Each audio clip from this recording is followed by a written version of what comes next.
ng minamahal, si Jesus sa iyo silang Ini si Father Randy Figuracion, usa ka Salesiano, tuguti ako nga mamalandong bahin sa pagtuo og musika. May usa ka pari si Father Horacio de la Costa, usa ka Jesuita og historian, mingon siya nga aduna kunoy duha ka maanindot kaayo og makahuluganong bahandi nga gihatag sa Dios sa mga Pilipino, ang pagtuo ug ang musika. Ang pagtuo ug ang musika nagsumpay sa atong pagkabahin-bahin. No, kay sa tinuod nagkabahin-bahin kita. Atong nasod mga isla, nagkabahin-bahin kita sa dagat, sa pinulungan, sa kinaiya, sa panghuna-huna. Pero ang atong pagtuo mao'y nagkadugtong, nagsumpay kanato, nahimo kitang usa ka pamilya sa Dios, may usa ka bunyag diha ni Kristo. Nya daghan tag mga problema, daghang kalisod. Kada tuig na mga 20 ka mga bagyo mohapak sa atong nasod. Unya dugang pa ni ana, nay baha, nay kakabus, nay corruption, way paghigugma sa nasod, apan ang atong pagtuo nakalig-on kanato. Kay kamao kita mupahiyom gyapon mo smile. We are resilient and optimistic. Dili kita padaog sa atong mga problema ug dili kita malumos sa way paglaom ug kamao kita mutindog pagbalik.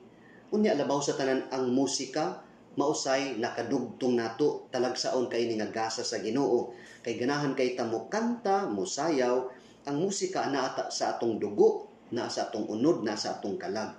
Ang musika pamaagi sa pagpahayag sa atong gibati, no, murag self-expression. Nya makauban nato sa kamingaw, higala matag adlaw, kuyog nato sa atong kalisod o kasakit. Unya diha nato ipagawas ang atong kalipay, kahadlok, kabalaka, kasubok. Ang musika mura siya tambal sa kasakit o sa kaguol, makapahupay sa atong kamingaw, makaayo sa atong sakit, makapalagsik sa atong dugo.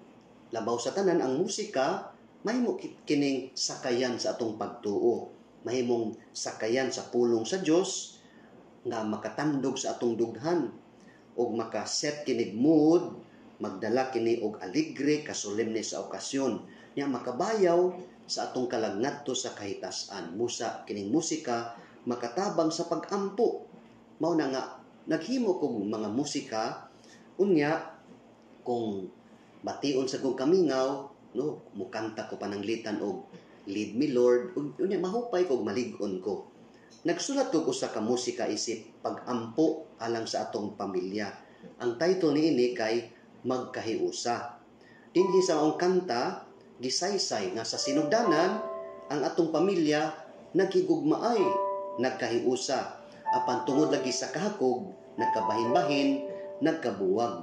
Busa agig pag-ampo, mag-ampo kita nga pinaagi ning maong kanta, magkahiusa kita pagbalik atong mga pamilya sama sa pamilya sa Nazaret. So busa tuguti kami na dinhi ang Pagdaig Music Ministry among awiton no kining kanta Magkahiusa.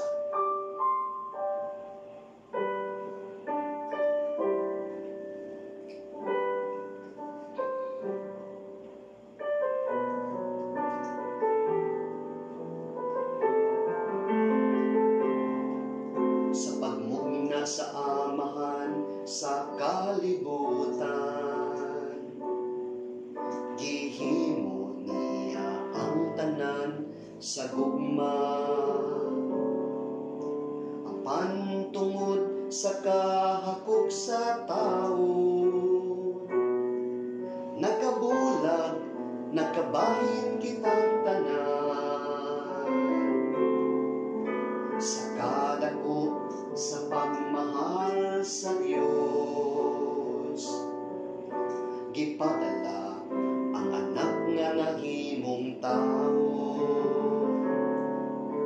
Aron hiusahon isip katawhan, mamahimong mga sakop sa simbahan. Magkahiusa kitang tanan,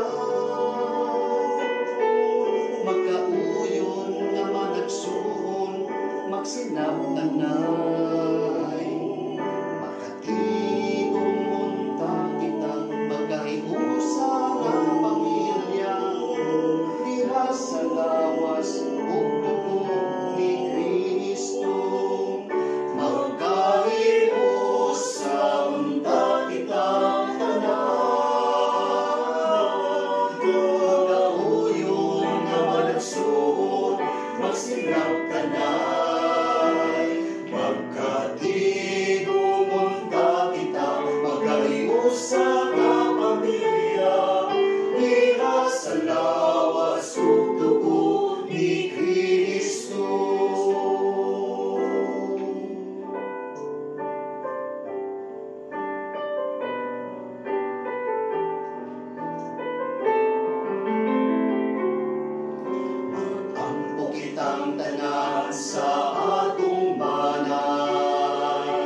magkauyon naman ang sulod, magsinag tanay.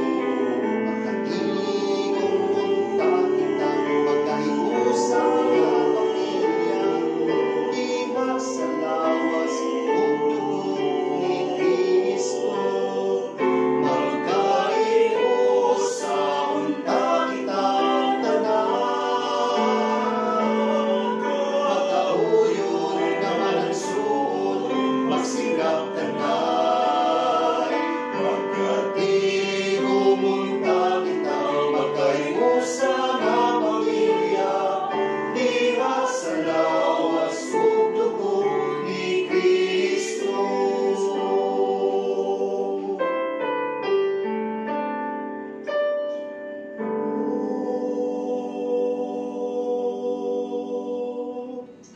Maiyayay ang pagsisikap at higit kung ito'y